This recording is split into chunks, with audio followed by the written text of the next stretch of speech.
In this video, I'm going to talk about a mistake that I had made right after we had closed and acquired a property that will be used as a behavioral property, and it's going to be licensed for 10 beds. So if you guys are interested, make sure to stick around. What's going on, everyone? I hope you're all doing well. If you're new here, my name is Serg. Welcome to the channel. To all my reoccurring viewers, you guys have been awesome. Thank you so much for the continuous support. I hope you guys like the new setup, and if you guys do, make sure to leave a like and make sure to subscribe if you guys find this content valuable and find this channel valuable as well. And if you guys have not yet, make sure to go check out Legion Assisted Living Academy. That is a program where I teach how to start your own residential assisted living from A to Z. Also, feel free to go check out valleyalfventures.com, where we work with operators to lease from us, and then also for limited partners or investors.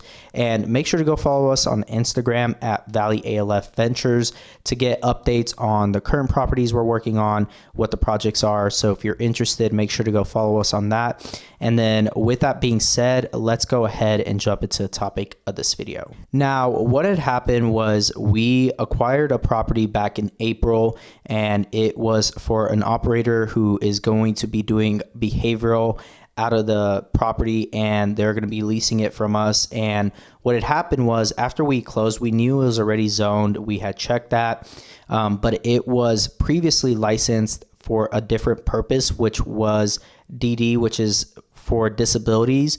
And when we went to go check, or at least when I went to go check to see what active licensing was still in place with that facility or on that specific property and that specific address, I couldn't find it anywhere from AZDHS is where I usually go, or each state has its own specific place where you can go see what that specific property is licensed for, and making sure that it's not active anymore. Because if it's still active, you're going to have that previous operator actually submit a notice to the state saying that they're going to be removing their license from that location and essentially not being active anymore, and them being inactive, so that way the new operator can go ahead and move forward with applying for the licensing. Well, we didn't know until after the fact that there was already an active license, and we didn't catch it for some reason. It was under a completely different category as far as what it was licensed for. And the way we found out was our operator went ahead and submitted their application, their initial application with state, and they came back and said, hey, Serg, there's an active license on there. They're not able to properly move us forward and approve our application because of that active license. And so I did not even realize that that was even active, that there was a disability, a DD license on that specific location already. And so that mistake alone, fortunately for us, we were able to contact that previous operator, and their lawyer was able to submit a notice to DHS for us, and they were very cooperative, where my other business partner, Jarrett, actually, when he first got into this, he actually acquired an assisted living that had an active license previously, and that operator just was a pain in the butt, and they actually had to pay out that operator, and they had to pay X amount of money to have them submit a notice that takes, a one-page notice that takes a few minutes to write up and draft up and submit. And they had to pay, I think it was in the thousands of dollars to that operator to submit that notice, because otherwise the new operator would not have been able to go ahead and move forward with the licensing. And that is a big mistake, and it's something that I wanted to tell each and every single one of you about when you guys are looking to acquire a property. This property specifically that we acquired that's for behavioral is vacant, and it was vacant when we acquired it. So when we had to go relicense it worked out perfectly. But be careful, because if that previous operator is not aware that the place is being sold, because maybe they were leasing it, they had it with it for whatever reason, they don't know that it's being sold, and they're not aware that they even have to submit a notice to actually deactivate their license, essentially, and give notice to state. And so sometimes these things can stay active on there even when an operator moves out or fails and just stops the business.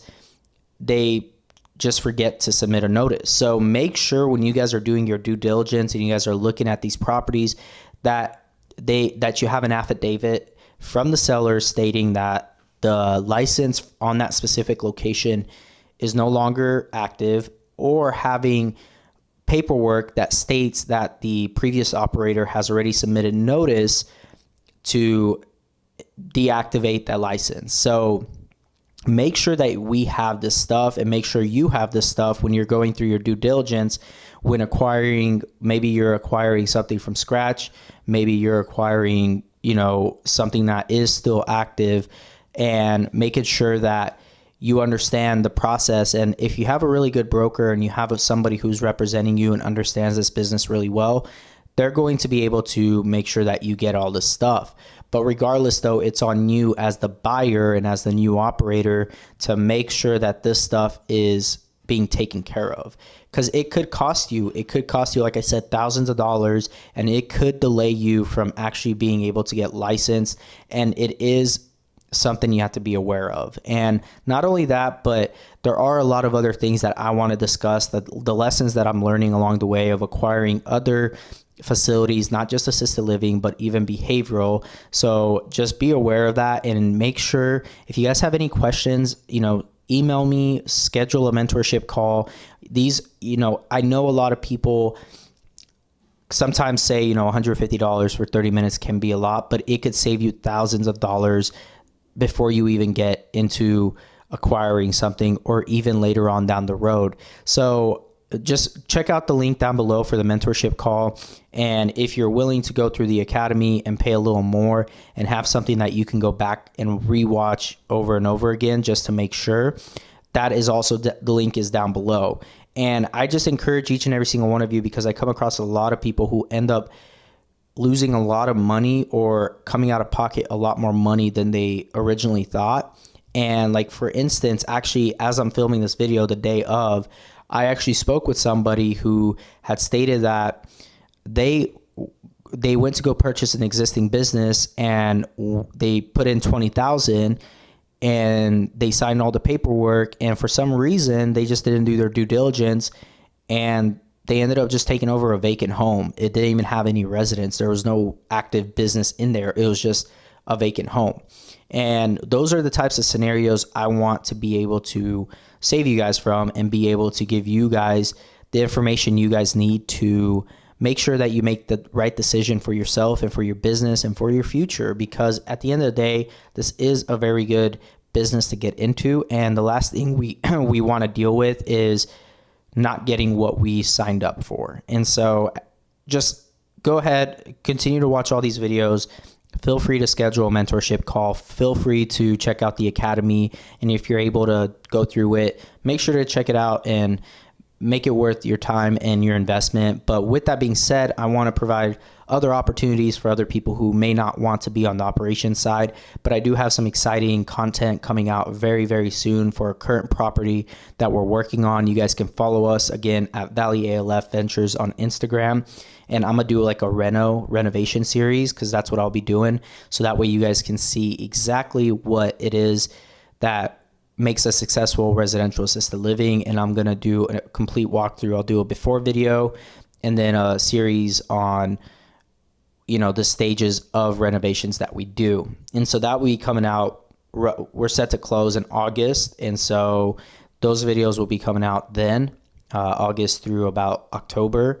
So it's going to be about a 2-month timeline on those renovations. But yeah, make sure to subscribe, like, and comment, share these videos.